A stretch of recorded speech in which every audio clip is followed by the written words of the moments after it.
Peace, peace, family. Street Media TV on the street again. I'm standing outside the Philadelphia Juvenile Justice System, what we used to call the Youth Study Center back in the day. This is the place when youth commit crimes, they sent you here. They had, back in the day, you had the 5th floor. On the 5th floor was where all the guys that went that had stabbings, murders, shootings, rapes, you had a little bit of everything. You know what I mean? You know, and a lot of our kids, I'm doing this video because I want to talk about intellectual disabilities and what's happening to a lot of the youth in these courtrooms when they're going into courts. A lot of kids in the black community are not, they're misdiagnosed, or they don't have a diagnosis at all, as opposed to white kids. When white kids commit crimes, you know, they say that these kids have some form of disabilities, they have some form of issues as to why they committed those crimes. Inside this facility, you have a lot of young men that committed crimes, but they've never had any type of evaluations on them. A lot of them come from crack-addicted mothers. A lot of them come from abandonment fathers, broken homes, a whole lot of different things. A lot of these young men can't even read or write. And they didn't have proper evaluation. When we talk about intellectual disabilities, meaning they have their cognitive skills are off. They don't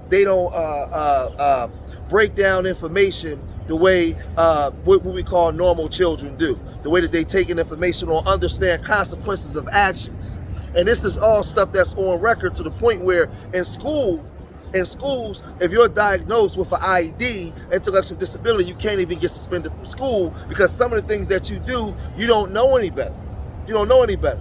And it's mass in the black community, because you might see a kid walking, talking like everybody else, playing basketball and everything, but you don't know that he has a learning deficiency. You doesn't know that he's not able to intellectually break things down, and he falls prey to kids that can intellectually break things down. And he gets manipulated. They'll tell him, go shoot up the block, go shoot into the barbecue, commit these crimes, because they don't have the intellectual capacity to really, in the midst of action, conceptualize or break things down, right?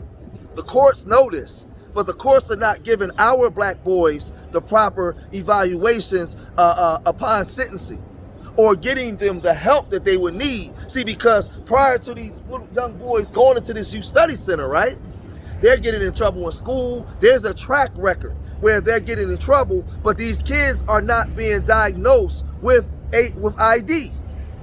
But they going in front of judges, they're being certified as adults and everything. Because in our communities, there's a lot of either misdiagnosis or just not or just not being diagnosed at all. So what we're doing is, what we found out was, here in the Southeast District of Pennsylvania, we found out that 48% of juvenile youth that's been locked up for violent crime, 48% of them have been diagnosed with ID or some form of intellectual disabilities. And as much as we fight to clean up our communities, and we work diligently in these communities, there's not a lot of groups on the front line really attacking this issue, because within the crack, like I said, within the black community, there's a lot of crack addicted children that was born at the end 20, 25 years ago, 18 years ago, where their moms were still on drugs, or their moms had some form of deficiencies. These kids were born early. They were in the hospital for 45, 70 days. They didn't have proper oxygen on the brain, and they was able to somewhat recover, but they deal with issues. And in our community, it's criminalized. It's criminalized. Nobody talks about it. But what Urban Nerves is doing now is, we're on the front line. We're the vanguards. We're fighting for that. We're going into these courtrooms now, and we're seeing if these young black boys have had their evaluations. And we want to know if they didn't have, why they didn't have the evaluation, and how they was able to come up through schools, be suspended, have multiple arrests, and nobody ever gave these kids their proper evaluation so they can get the proper treatment. And if they did, maybe they wouldn't have did that shooting. Maybe they wouldn't have did that stabbing. Maybe they could prevent a rape. Maybe they could prevent some of these things that go on in our community. But it's criminalized in our community. See, sometimes we see things that go on in our community, we be like, oh my God, why did you do that? See, because to the normal mind, we're asking, why did you do that? But when you're dealing with kids that have disabilities, that's a whole different story, man. That's a whole different story. Some of these kids, from the time that they're young, they need to be guided and they need help. They need help. Why do I know this? My son, yes, my son that you guys see all the time was born with an intellectual disability. When you see him, you wouldn't know it, right? He functions just like every other kid, but he suffers with some of his cognitive skills. But he has the diagnosis, he's getting the proper treatment. But inside this youth prison, there's many young black boys that's just thrown away and nobody cares anything about them. They never had a fair shot from the start. Well, Urban Nerves is fighting. We stand in the gap for these children, man. We stand in the gap for these children. This is real FBA talk. Stand in the gap for young black boys and girls that need our help. That some of them don't even know that they need help. They don't know that they have conditions. They don't know that they have issues. But we know that they have a problem reading. We know that they have a problem writing. We know that they have a problem breaking down information, especially in a timely manner.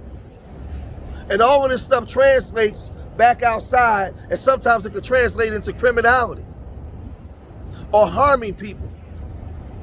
So we're asking the mayor, we're asking the governor here in the Southeast District of Pennsylvania, here in Philadelphia, that these juvenile youth now get their psych evaluations, because especially the ones that are locked up for violent crimes. We want to know the background. We want to know if these children are suffering from any disabilities, so while they're in these juvenile facilities, the help can be rendered. A lot of this money that's being allocated to these streets, that's millions of dollars, and it's not stopping the murder rate because it's being used wrong. We want that money, drug forfeiture, seizures. We want that money now allocated to helping these youth. We want that money now allocated to helping a lot of that money can go in areas to help these kids with these intellectual disabilities. We want that money used in the right place now. We want to know, where is that money being allocated to?